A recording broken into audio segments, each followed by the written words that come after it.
Bonjour à tous, bienvenue pour le premier Twitch d'Alternative Café. Je suis avec Christophe. Bonjour, bonjour. T'as pas, tu sais que c'est un live en vrai. Ouais, Reste naturel. Ouais, de toute façon, je suis toujours naturel. T'es un 4 spectateurs. Ça se voit. Non, l'idée c'est de prendre un format un petit peu plus naturel et de faire des choses qu'on peut pas faire en vidéo, comme commenter d'autres vidéos. Donc voilà, n'hésitez pas à poser des questions et tout. Je vais quand même réintroduire un peu Alternative Café. C'est vraiment l'idée de casser un peu tous les codes du café qui est, on va dire, une industrie assez pourrie de l'intérieur et qui s'améliore pas du tout. Et donc on est un peu cette bulle d'oxygène et pour cela en fait on travaille en direct avec les producteurs. Ce qu'on va essayer de montrer notamment à travers toutes ces vidéos, c'est à quel point le langage, l'image qu'on a du café est complètement fake, complètement marketé, et qu'on est complètement déconnecté de la réalité d'un produit qui reste exotique et agricole et pas du tout ce qu'on nous vend, quoi. Donc pour ce faire, on a pris deux reportages suisses, un de 6 minutes et l'autre de 10 minutes, je crois, c'est ça. Et du coup, on va réagir face à ça et puis on va donner nos avis. Ils ont l'air prometteurs. Après, si vous avez des avis aussi à donner dans le chat, surtout n'hésitez pas. Alors pourquoi on tape sur la Suisse ? C'est parce que c'est vraiment le café pourri à l'extrême, quoi. C'est vraiment le pays qui fait un fric fou sur un produit qui ne produit pas, qui ne cultive pas, et où on trouve ça normal, voire même on est rassuré, genre si c'est suisse, vu qu'on a cette image que la Suisse fait des produits de qualité, fait du luxe, fait des trucs, ou même le chocolat, on a l'impression que sur le café ils seraient des dieux, alors qu'en réalité c'est des imposteurs, quoi. Donc on tape dessus parce que vraiment c'est le premier pays exportateur de café. Ce qu'on ne peut pas deviner comme ça, c'est pas ce qu'on se dirait. Vu sa géographie, voilà, c'est une grosse plaque tournante en fait de tout le négoce du café. Ils sont, enfin littéralement, on parle de milliards, et c'est scandaleux, quoi. Donc, du coup, ils importent du Brésil. Effectivement, ils apportent de partout. C'est ça qui est beau. Et encore une fois, ils importent le café vert en matière première, donc pas cher. Et leur art, ça va être de nous le packager et de faire croire qu'ils ont genre transformé du plomb en or, quoi. Et, le Brésil, c'est le premier exportateur de café vert, mais en termes de café torréfié, le café qu'on boit, qu'on se prépare, ils sont genre 30e. Parce que personne n'en veut. Genre, le café du Brésil qui vient de Suisse serait mieux que le café du Brésil qui vient du Brésil, quoi. C'est un peu ridicule, et pourtant ils arrivent à nous le faire passer tranquille, quoi. C'est pas du coup, voilà. Tout le monde ne dénonce pas ça, quoi, on va dire. Oui, non, c'est vrai que on va peut-être. Donc vas-y, lance la première vidéo. Alors ouais. On a regardé les 15-20 premières secondes pour voir si c'était du gold ou pas, et ça avait l'air d'être vraiment... Nous on en trouve, monsieur. Les cafés La Semeuse à la chaux de fonds. Alors c'est parti. Ici, on torréfie à l'ancienne des grains du monde entier. Ça serait mettre sur pause. Non, mais j'ai déjà envie de mettre sur pause. Les gars, ils te disent on torréfie à l'ancienne. Les mecs, ils font pas du café depuis genre 500 ans. Oui, c'est sûr. Bah, ils font pas comme. Non, mais quand tu dis à l'ancienne, tu te dis putain, ça doit être vraiment la culture genre historique. Genre authentique. Donc on s'imagine, ah ouais, c'est comme les Éthiopiens qui torréfieraient leur café, ou à l'ancienne, c'est complètement c'est un le seul côté mot, positif, en fait. c'est ça. Sinon c'est négatif, parce que ça veut dire ils ont des machines vieilles, quoi.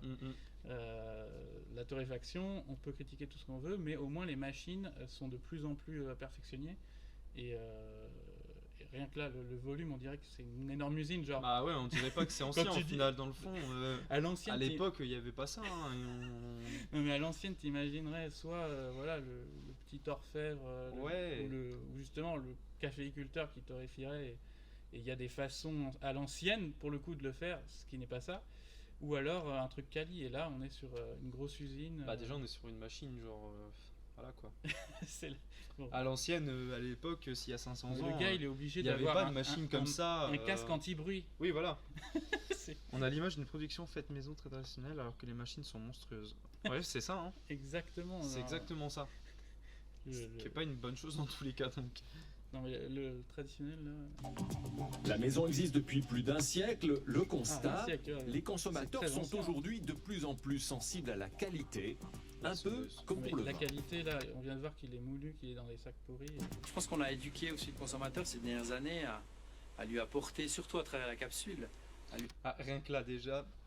Attends, laissons-le finir sa à phrase. lui apporter des saveurs différentes, à lui apporter des origines différentes, des types de torréfaction, etc. qui font que voilà qu'on retrouve des points très très similaires au vin. Et il y a aujourd'hui aussi toute une vague de café de spécialité, café de terroir qui s'est développé, qui touche. Putain, là, il coche toutes les cases, c'est genre, Ouais. il voudrait faire... Je sais pas si t'as remarqué, il y a un paquet où il y avait marqué bio. Oui, là, ils sont... Non, mais ils sont forts. Ils sont Mais très forts. ce qui est intéressant, c'est qu'il explique qu'avec la capsule, on aurait genre éduqué, apporté quelque chose aux gens Ouais. qu'ils n'auraient pas avant, alors que la capsule, par définition, c'est on cache le café. Ouais, on va on- gâcher le goût du café. On voit va- même plus le café moulu, en fait, on voit plus que de l'aluminium, genre. Mm. Et au Même contraire, on n'a apprendre pas- des origines, c'est justement voir des grains, voir la différence entre différents grains, même en termes de torréfaction, tu vas voir la couleur du grain, Mais ce que je veux dire, la taille du grain, enfin, avec une capsule, on peut pas, par exemple, mais tu peux sentir rien apprendre. le café, Ah le non, bon tu sens café rien, en bah non, grain mais- comme ça. Avec l'aluminium, on sent C'est le rien du café tout, le plus c'est- aseptisé possible. Tu sais pas ce qu'il y a dedans. En fait, on t'éloigne le plus possible de la réalité du café. Et le gars, il explique que c'est ça qu'il apprend aux gens, quoi. Mm. Moi, ce qui m'a choqué, c'est vraiment le fait qu'il ait dit on a élevé le consommateur. Non, Comme mais si on était. non, genre- non, ils ont conditionné, comme ils conditionnent dans Ouais. une café. Ouais. Ils ont C'est- conditionné le. Ça me perturbe un peu, mais bon. écoute. Non, mais il y a pas encore si longtemps, tout le monde était au grain et donc tu pouvais voir Mhm. ton café ce que c'était. Tu voyais si c'était un mélange, si le mec te faisait du robusta et tout. Là, La maintenant, on capsule, peut rien tu sais voir. pas. Hein. C'est une Tu sais pas. capsule, on sait pas ce qu'il y a derrière, on sait pas ce qu'il y a dedans non Donc, plus. à mon avis, ce qu'il veut dire, c'est que on est revenu à proposer différents cafés parce que tu sais, il y a des capsules de différentes couleurs, il y a Mm. des noms différents, alors que les 20 dernières années, ça a quand même été très à la mode de faire à tout prix des mélanges. Ouais. En fait, un café pour tous les jours, pour tout le monde, indifférencié, ce qui a permis d'ailleurs de réduire les coûts, etc. C'est-à-dire un café, c'est un café. Et avec la capsule, avec ce côté un peu, voilà, les couleurs, on refait découvrir que le café d'un pays à l'autre, d'une région à l'autre, c'est pas la même chose. Ouais, bah oui. C'est un peu refaire découvrir ce qu'ils avaient fait disparaître. Donc c'est un peu.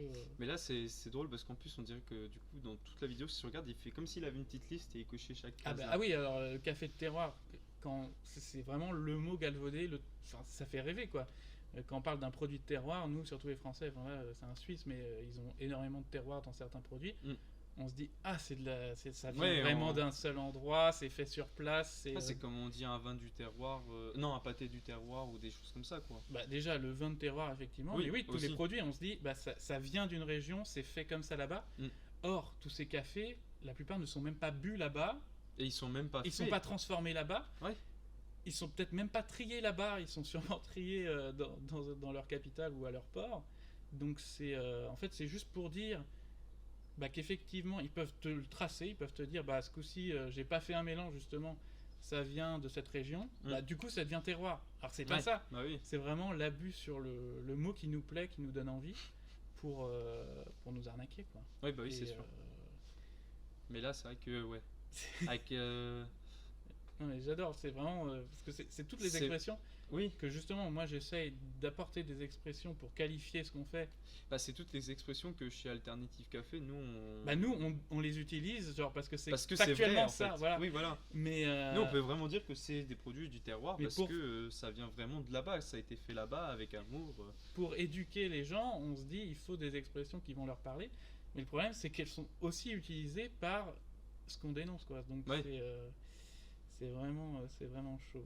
J'ai relancé. Justement, toute cette clientèle sensible au goût. La Suisse, pays consommateur, mais aussi exportateur de café. Ah, voilà, donc les gars, ils Ça. l'expliquent. Consommateur et exportateur, comment c'est possible? Est-ce que tu connais un produit où t'es pas producteur, quoi, en gros, c'est Ouais. et t'exportes, quoi. C'est C'est qu'ils ont. Oui, bah oui. Et là, on parlait du Brésil.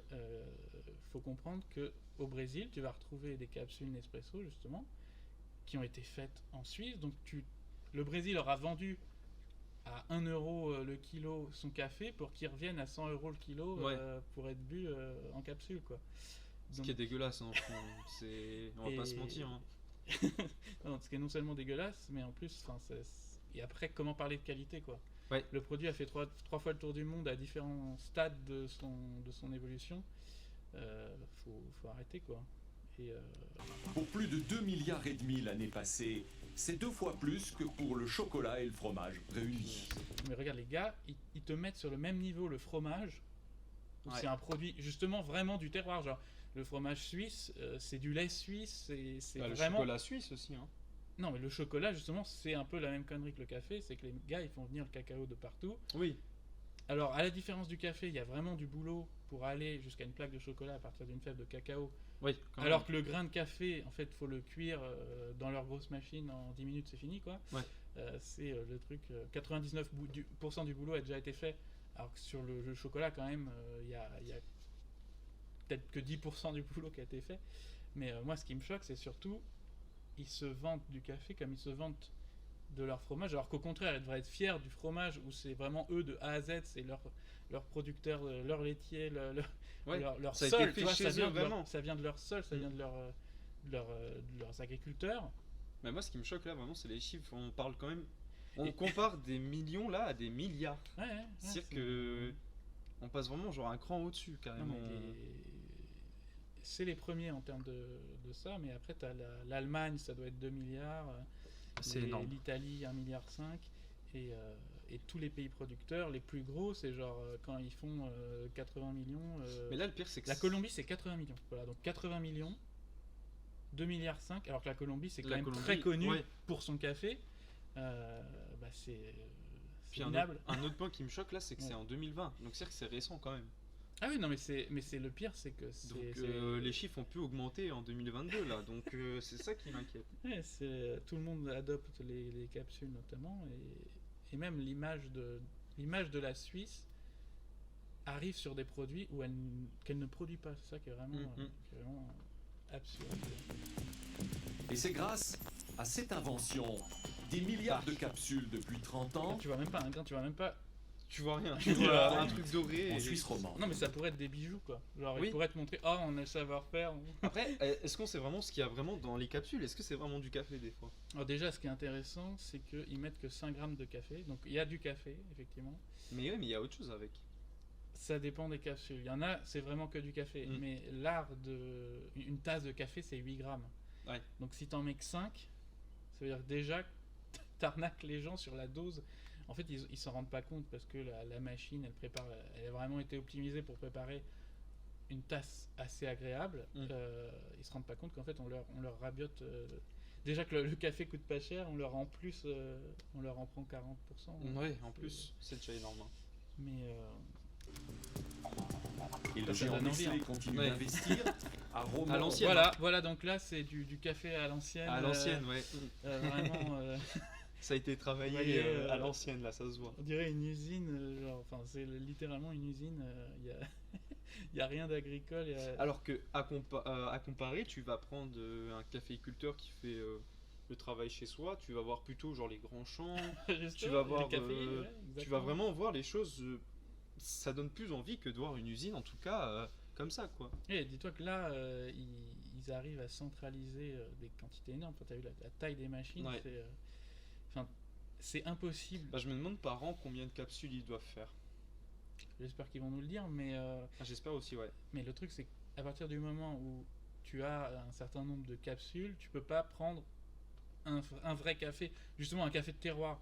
Parce que café de terroir, le producteur, il va faire 3 tonnes par an, et déjà, il va pas tout vendre à ces mecs-là. Le problème, c'est que les personnes achètent au moins cher et non à la qualité du produit. En plus, c'est ça le pire. C'est là où on va arriver à ce que... pour moi, les capsules, c'est cher. C'est hyper cher. Voire même, en fait, tu payes le café. Tu payes le paquet déjà, genre à peu près 10 €, quoi. Pour genre 10 capsules. À peu près. C'est surtout, tu payes entre 20 et 50 centimes une capsule où le café ne coûte que 1% du prix, quoi. Ouais, même pas. Donc, c'est 99%, c'est la capsule. Donc, en gros, faut se dire que de toute façon, ceux qui se sont le plus arnaqués dans ça, c'est vraiment les producteur, producteurs, quoi. Ils gagnent rien sur ce qu'ils font. Par an, en tout cas. Mais si tu veux vraiment en avoir pour ton argent, tu vas prendre le café moulu de bas de gamme, où tu vas être 4, 5, voire 10 fois moins cher que les capsules. Hein. Donc on a cette impression que c'est moins cher parce que justement on va acheter que 10 capsules, ce qui reviendrait à 50 grammes alors qu'un paquet c'est 250 grammes. Mais et le café, en fait, il n'arrête pas d'augmenter, le prix n'arrête pas d'augmenter. Ouais. Tandis que le prix du café matière première vert n'arrête pas de baisser. Ouais, c'est pas logique. Mis à part depuis un an avec toute cette inflation, mais la tendance sur les 50 dernières années, c'est une division par 10 des prix, tandis qu'il reste en augmentation perpétuelle auprès du consommateur. Et encore plus avec des formats toujours plus créatifs, quoi. Ça va se demander qu'est-ce qui va venir après la capsule. Qu'est-ce qu'ils vont nous torcher. Qu'est-ce qu'ils vont nous sortir. Qu'est-ce qu'ils vont nous faire encore après la capsule. Ils vont faire des shots de... Je sais pas. Des shots de café, hop. Non, mais ils vont inventer un truc genre... Ouais. Bah, on verra bien. Hein. On verra bien, on a hâte. Hein. Les travaux ont commencé. Le site d'Avanche va suivre. Près de 300 millions pour augmenter les capacités. Les mecs, ils peuvent investir 300 millions. La plupart des producteurs de café sont surendettés, voire, et quand on dit s'endetter, ils vont pas à la banque faire un prêt, ils empruntent, on va dire, dans des circuits secondaires où ils sont sous des mafias et des trucs de fous, et ils ont aucune capacité d'investissement, ils sont sous l'eau depuis des années. C'est genre maintenant. Mais eux, ils peinent vraiment à. En fait, au fur et à mesure, ils vendent leur terrain. Quoi. Alors que tu regardes Nespresso, s'en fout de combien il va mettre. Les mauvaises années, ils doivent se séparer d'hectares. Tu vois. Concrètement, c'est ça. Alors qu'eux, ils peuvent sortir 300 millions pour en plus quelque chose d'inutile. C'est-à-dire que le café, il peut se vendre en grains, il n'a pas besoin d'être en capsule. Donc, c'est des investissements pour du superflu. Genre. Ouais. Le truc de plus, c'est pas du tout central, c'est incroyable. Genre si c'était un investissement, par exemple ils achetaient des fermes justement où ils construisaient quelque chose pour les étapes du passage de la cerise au grain de café, ce serait, ça pourrait être intéressant. Mais là c'est vraiment pour les capsules elles-mêmes. Ouais, c'est ça qui me choque, c'est que du coup là ils vont investir juste pour les capsules et rien d'autre. Genre, ils vont pas investir pour les machines qu'ils utilisent ou autre. Non, c'est vraiment juste les capsules. C'est pas pour ce qui est important pour le café, quoi. Donc 277 millions, c'est énorme. Faire un parallèle, c'est comme si. Après, est-ce que ça c'est par an ? C'est par an. J'ai pas entendu s'ils avaient dit. Non, c'est l'investissement pour leur usine, quoi. Pour leur usine tout court en entier, ok. Parce qu'ils se développent tellement. Et ce qui est super intéressant, c'est qu'ils arrivent à rester en Suisse, c'est-à-dire que ils ont énormément de ventes, même aux États-Unis, pas forcément dans les pays producteurs, mais dans des pays producteurs, parce que pour un expat ou pour, on va dire, la haute classe dans un pays producteur, c'est plus stylé de boire des capsules Nespresso que le café de leur propre pays, ce qui est complètement con. Mais ils n'ont pas eu à faire une usine locale, c'est-à-dire une usine aux États-Unis, une usine en Chine. Ils ont juste besoin d'une seule usine, quoi. Oui, parce que tu te rends compte le prix du transport, c'est-à-dire qu'ils ont tellement de marge, ils sont tellement à l'aise qu'ils arrivent à toujours centraliser leur fabrication de capsules là-bas. Ils pourraient avoir une usine au Brésil pour distribuer toute l'Amérique. Non, c'est mieux. C'est incroyable. Et pendant ces 30 ans, on a développé un savoir-faire unique en Suisse, un savoir-faire qui est une combinaison de plusieurs choses. Savoir-faire unique, ils ont créé la capsule, donc en fait, ils ont un savoir-faire dans quelque chose qu'ils ont créé, ça veut rien dire. Ils ont un savoir-faire, mais pour détruire le café, du coup. Non, mais ils créent le besoin, ils créent le produit. Donc oui, effectivement, ils ont le savoir-faire, mais c'est... savoir-faire, c'est tellement une idée positive de genre un artiste, un artisan qui va avoir un savoir-faire. Là, on parle vraiment d'une invention absurde. La capacité de faire des produits de grande qualité, avec une grande précision. Toutes les capsules sont parfaites. Et en plus... D'une grande précision, toutes les capsules sont parfaites. Enfin, là, vraiment, c'est... Est-ce qu'il y a vraiment un mec qui, tous les jours, du coup, vérifie vraiment chaque capsule ? En fait... Ce qui doit bien se faire chier, hein, le pauvre.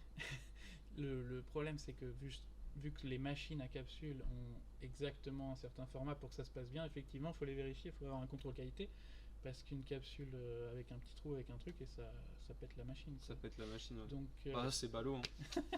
Et puis, ils ont quand même cette image de marque à maintenir. Et c'est vrai que si tu ouvres ton paquet de capsules et t'en vois une cassée ou pas au niveau, ça va te faire... Justement, c'est 50 centimes la capsule, tu vas les voir. Alors que quand tout est clean, que t'as pas à te poser de questions... Enfin, je comprends l'importance du contrôle qualité, quoi. Ah ouais, mais après, t'as pas besoin de ça avec des grains, quoi. Encore une fois, tout ça, c'est inutile. C'est vraiment, on admire un truc inutile, genre... Vraiment, j'ai du mal à imaginer un truc aussi inutile dans nos produits de tous les jours, en fait. C'est peut-être le truc le plus con de notre quotidien. Je viens de voir le temps, on vient faire que de 1 minute 33 de reportage, là. Mais c'est tellement du gold, genre... Ouais, en même temps, il y a des choses à dire. Ils n'arrivent pas à nous donner une phrase ou une image qui n'est pas épique, en fait. Ouais. C'est à la limite, ils font exprès, quoi. Mais... Non, vraiment, j'arrive pas à imaginer un truc dont on n'a foncièrement pas besoin et qu'ils arrivent à nous faire... Tu vois, tiens, ton paquet de chips, c'est comme si chaque chips, ils inventaient une sorte de papier spécial pour la conserver. Et donc, en fait, ton paquet de 50 chips, ce serait 50 petits sacs bien fermés avec une chips dedans. Une seule chips dedans, ouais. C'est vraiment... Des volumes à des échelles très importantes. Et ça, c'est unique, et on continue à investir. C'est unique, c'est eux qui l'ont inventé. Genre, les gars, ils se sont dit, tiens, on va inventer un nouveau produit fini. Il y a les gens, ils achètent leur café comme ça, on va inventer le truc. Bah, bien sûr que c'est unique, genre. Encore une fois, ils ont inventé, donc... Partir en Suisse, qu'on arrive pas par pas, avec une amélioration continue, à ce genre de performance. Si les volumes augmentent, c'est notamment grâce à un nouveau filon. Les capsules fabriquées par Nespresso, mais vendues sous la marque Starbucks. Nestlé. Alors ça, je m'attendais pas à ça. Je m'attendais pas à cette transition. De passer de Nespresso à Starbucks, là, d'un coup, moi, comme ça. je pensais qu'on allait être tranquille, qu'on allait parler de Nespresso, genre de la Suisse. Non, et que Starbucks, ce serait une autre vidéo, parce que justement, Starbucks, il y a 50 scandales. C'est en fait tout un autre aspect, grosse blague. Ils ont réussi à s'allier et à faire les capsules Starbucks by Nespresso. Oh là là. Eh ben, c'est ça-ci, et on en trouve en commerce. D'accord. Justement, tout à l'heure, je suis passé devant et j'ai vu du café Starbucks. J'ai fait, mais qu'est-ce que c'est ça encore? Mais comment... Et j'ai vu que c'était des capsules.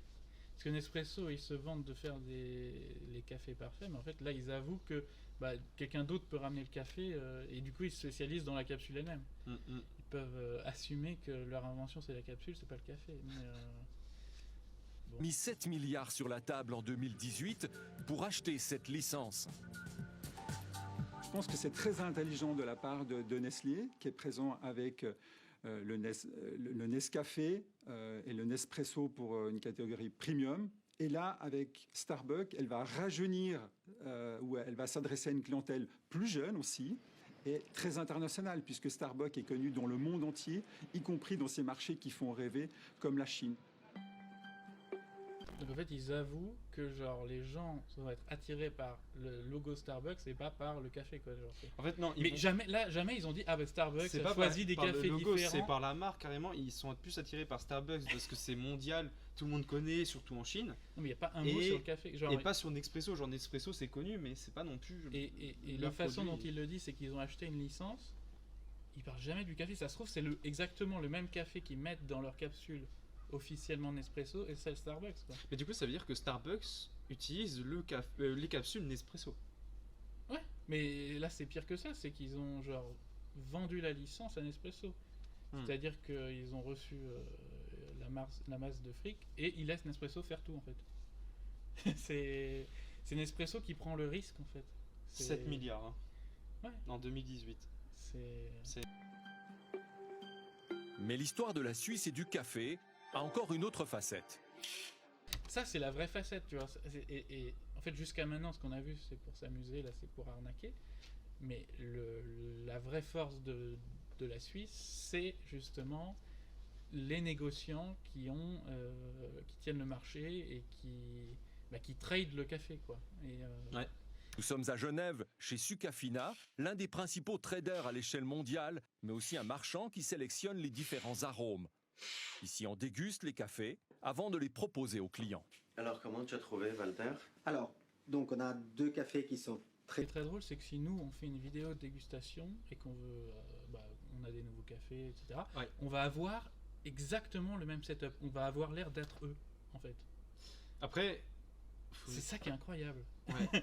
Parce qu'en plus, ils ont bien mis tout devant. Tu vois, il y a les cafés en grains. Non, mais c'est exactement comme ça qu'il faut déguster des cafés. Oui, c'est le cupping, là, ils ont raison. C'est juste que c'est incroyable, quoi. Parce que là, on est sur des marchands. Les cafés, ils ont été torréfiés de façon standard pour pouvoir les comparer en tant que matière première. Et donc, du coup, on voit même pas le café vert. Ils sont vraiment directs dans la dégustation. Et c'est juste en termes d'image, nous, on ferait une photo, une vidéo. La personne qui a vu ce reportage, qui voit vite fait notre truc, ne verra pas la différence. C'est encore un truc, comme toutes ces expressions de café-terroir, etc. On aura beau les utiliser, ça a déjà été fait, entre guillemets. C'est...